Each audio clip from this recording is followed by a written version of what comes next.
nimba uri umukobwa ihagarareho, nimba uzi koko ko iyo mpano uyifite nawe atari ugupapira, utarimo urahatiriza ibintu bitakurimo, ihagarareho nyine. Umuntu nakuzanaho utuntu twinshi umukatire umubwire kuba ngiye ngusabye ngo ufashe nyine filime ni ngombwa ko hazamo no kuryamana cyangwa se hazamo ubwo bushuti budasanzwe mbona urimo urashaka kuzana.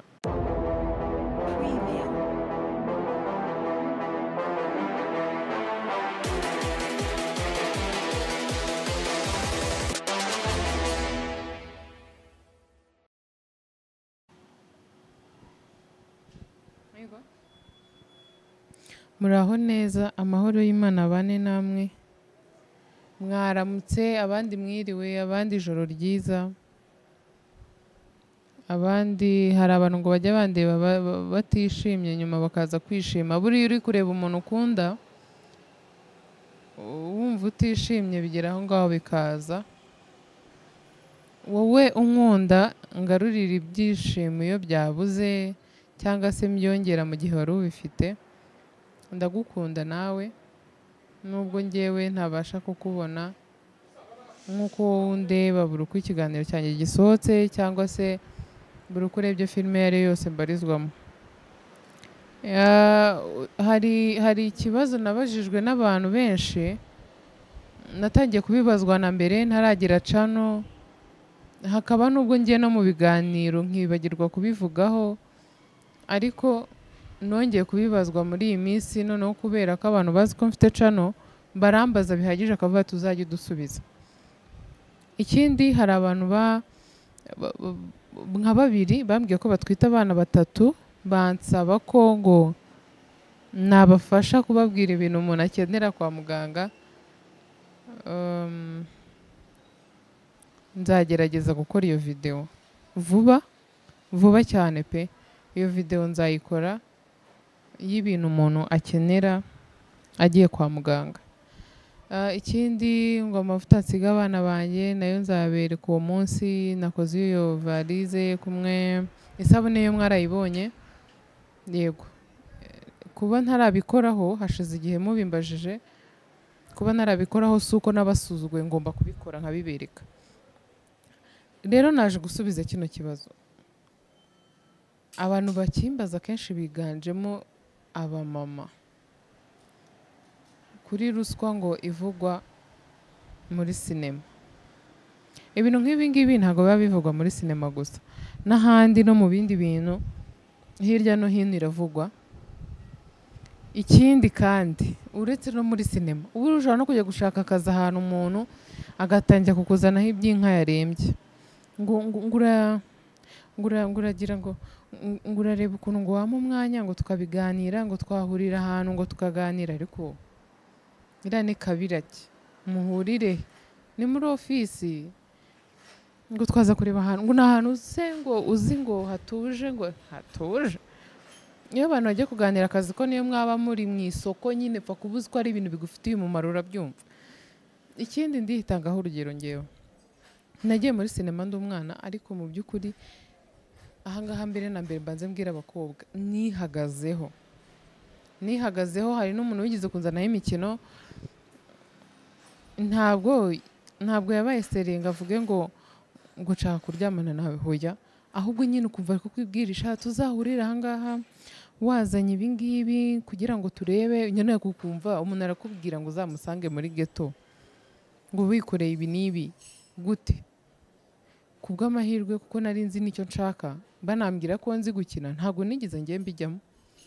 Yarambwiye ngo duhure, sinahura nawe, ndabyanga. Rero ikindi, nimba uri umukobwa ihagarareho, nimba uzi koko ko iyo mpano uyifite nawe atari ugupapira, utarimo urahatiriza ibintu bitakurimo, ihagarareho nyine. Umuntu nakuzanaho utuntu twinshi umukatire umubwire kuba ngiye ngusabye ngo ufashe nyine filime ni ngombwa ko hazamo no kuryamana cyangwa se hazamo ubwo bushuti budasanzwe mbona urimo urashaka kuzana. Niba watabashije kumera gutya ngo akubwire, wowe bagutya umubwire, kuko nimuryamana akakwanduza ni ikibazo, nimuryamana akagutera inda ni wowe uzaruha wenyine.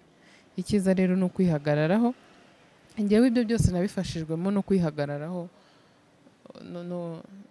no kumenya ko hari icyubahiro ngomba njyewe kwiha.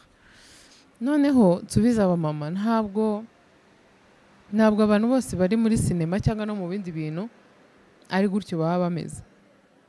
Umuntu ashobora guhura nawe akabikuzanaho nk'ibyo nari mvuze, kuko woroheje mu mutwe, icyo yashakaga akakibona, nawe ibyo washaka ukabibona cyangwa se ntunabibone. Ariko ikintu cyiza ni uko ibyo bintu hano mu gihugu cyacu babihagurukiye, badakunda ibyo bintu by'ubuzanga n'ubuzabi bwo kuvuga ngo umuntu wagiye kwaka ruswa ngo y'igitsina cyangwa se amafaranga. Iyo babimenye murabizi kiba kimukwiriye bamukorera. Rero byatumye hari abantu benshi babicikaho. Niba hari n'abantu bakibifite ni bake, abenshi muri bo barabiretse, kuko abavuga ati ese uyu muntu mbizanyeho ubundi ninde, ese ubundi nimba imuzanaho akajya kundega, ntabwo aba azi mu by'ukuri ngo birarangirira hehe. Niyo mpamvu rero njyewe navuga ngo ubu ngubu sinema ihagaze neza. Ibyo bintu bya ruswa y'igitsina kugeza aka kanya ntayo ngewe mbonamo, niko navuga, ntayo mbonamo, kuko nta muntu ngewe uraza kubimbwira. N'icyo gihe natangiraga uko byagenze nabibabwiye. Rero ikindi ni ukuri kw'Imana mujye mureka abana banyu niba bafite impano umushyigikire. Njyewe nababwiye mukuru wanjye wajyaga mbuza kujya gukina, no mu zindi interview nyinshi nabivugaga, yajyaga mbuza, nzamubazanira, yajyaga mbuza kujya gukina filime, nkataha akenda nko kunyica, akamonda cyangwa akambwira ati simbishaka bino bintu by'uburara. Ariko ntabwo byari urwango, nawe yari muto icyo gihe. Ikindi yari amaze kubyara, yari afite impungenge, yumvaga ko hari wenda nanjye bazahita bantera inda n'ibiki byose, ariko ntabwo ariko byagenze. Urumva yarambuzaga. Hari n'undi mubyeyi rero ushobora kukubuza avuga ngo ngo biriya bintu ngo ni ububobo ngo ibiki. Oya, sinema gukora ikintu ukunda biraryoha, kubikora biryoha cyakora narasaze. Gukora ibintu ukunda biraryoha. Noneho ikindi kintu cya kabiri, kubikora biri no kukwinjiriza amafaranga ni byiza. Hariho abantu batunze imiryango, kandi ni ukuri kw'Imana nta handi bakura amafaranga atari muri filime. Nanjye nta kandi kazi ngira, ni ukuri.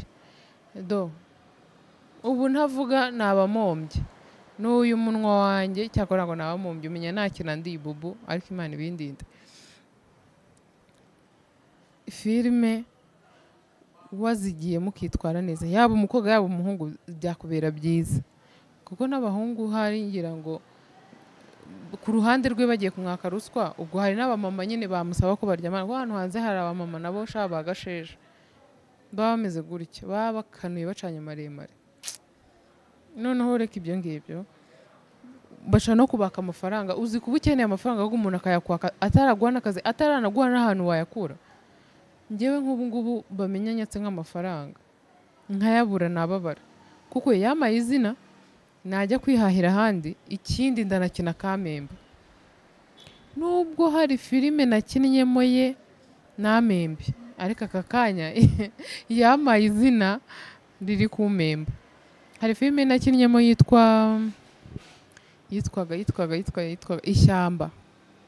Narabyukaga buri munsi mu gitondo kuri telefone ya papa wanjye ariho amamagara, nkagenda nkamutegerereza kuri RP, bakanshyira mu modoka tukajyana, nta na telefone mfite, habe no kungurira akamatushe akajya nkoresha. Kandi yari afite ibiceri muri iyo minsi. Iyo filime yari irimo amafaranga, banje baramupirata birapfa. Ariko mu by'ukuri ntago ku mutima wanjye hari ideni mubaza, habe na gato. Rwose yamaye izina rimemba, kandi ririmo amafaranga menshi cyane mu bundi buryo. Ikindi kintu rero nifuzaga kubasaba, ni ukuri kw'Imana mujye mureka dushyigikira abana bacu ku mpano zabo, kubera ko iyo umwana afite ikintu muri we ugakomeza nyine kumwereka ko ni bibi, ukamukubita, atangira kubikora yihishe, agakubitamo nk'ikanzu mo imbere kagufi inyuma akahita arenzaho igikanzu kirekire agasohoka, yagera ku muhanda agatwikurura agakuraho iki gikanzu akaba akubisemo iyo myenda, akaba aragiye nk'ahantu wenda nimba abyina akagenda akabyina vuba vuba akahita agaruka akongera akambara. Mu by'ukuri ubundi mukura hehe ko ariho ahantu aba agiye gukura imico mibi? Naho ngaho mu rugo umufungiye wumva ko atakura ibintu bibi yabihakura. Rero ikintu cyiza cya mbere ngewe numva mu buzima, tujye dushyigikira abana bacu. Wenda ikintu numva umwana ashaka ubwenge kujya wenda gukina filime, ukamubwira ati rero numva bavuga yuko basaba umuntu kuryamana nawe bamusaba ruswa y'igitsina cyangwa se y'amafaranga, ariko ndagusabye ujye uzunganirize kuri buri kintu umuntu yakubwiye, apana kugenda ngo bakubwire nurangiza ufate umwanzuro wenyine. Wowe ku giti cyawe wumve ngo ufashe umwanzuro, ushobora no gufata umwanzuro nyine wa cyana ugahubuka, ukumva ko kuryamana nawe biratuma ujya muri iyo filime, ukumva ko kuryamana nawe biratuma umenyekana. Hano reka mbabwize ukuri, hari abantu bakina muri filime zifite amazina pe, zifite muri filime 5 ziri hano hanze zifite amazina, agakinamo umva akagaragaramo bishoboka byose, ariko ugasanga nta muntu uzi izina akinisha aho ngaho, ugasanga niba aciye no mu muhanda nta muntu umenye ko runaka yahageze. Sibyo bibaho? Ngaho ibaze abenshi ngo baba bashaka kumenyekana, uragiye uryamanye n'umuntu ngo kubera ko ngo washaka ngo agufashe ngo umenyekane, ukinnye nko muri iyo filime ifite iryo zina, ariko wowe nta zina. Ikiza rero ihagarareho, ukine, ugire ubwo bumenyi, ugire iryo zina, noneho urebe ngo abantu baragushaka umva bisukiranye, ubundi ujye ubaca amafaranga. Ndakubwiye, ndizera aho ngaho ku muntu w'igitsina gore uri muri sinema cyangwa se ushaka kuyijyamo nsubije ndetse n'ababyeyi bamwe na bamwe bagiye bambaza, n'abantu barimo b'igitsina gore, kuko abenshi nibo babimbajije ku bijyanye na ruswa y'igitsina ivugwa muri sinema. Bishobora kuba hose, nta muntu wo muri sinema nunze agatoki mvuge ngo wowe ngo urabikora, ariko wowe ubikora uzi ko nakuzi cyangwa tutakuzi, twese birakureba. Hari umunsi bizaguca mu mazuru. Mwakoze kunkurikira, mujye murya akagabuye, sibyo? Ngewe numvishije umuntu bamufunze ngo yazize ngo kuba yaryamanye n'umuntu sha, mpita nibaza, ntabwo uzi abantu bafite imyaka, ntabwo uzi, nta muntu ugira mwumvikana kuri ibyo bintu kugira ngo mujye kuryamana, aho kugira ngo ugiye gufata ku ngufu undi ngo yatse runaka ngo ruswa y'igitsina. Mujye mutubabarira, mwiyubahe. Abantu muzi ko mubikora cyangwa mwari muri no mu nzira zo kubikora, cyangwa wari uryamye ahantu utegereje umukobwa wari ugiye gukoraho ibyo bintu cyangwa umwana w'umuhungu wari ugiye gukoraho ibyo bintu, ukaba uri kureba kino kiganiro, mbabare mubwire ko gahunda zihindutse, sibyo? Mwakoze kunkurikira, Imana ibamere umugisha.